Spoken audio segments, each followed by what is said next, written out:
If you want to dehydrate fruits, you can put fruits in there, you can put vegetable in there, you can do anything.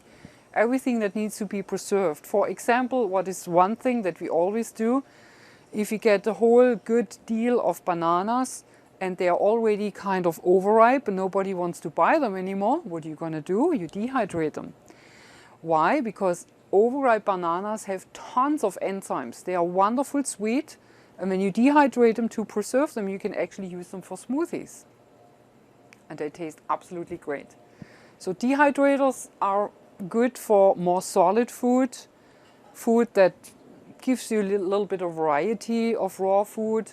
You can make fancy rolls, you can make fancy wraps, you can make anything. You can make round pizza crust, as you have seen before. We dehydrate them also in here.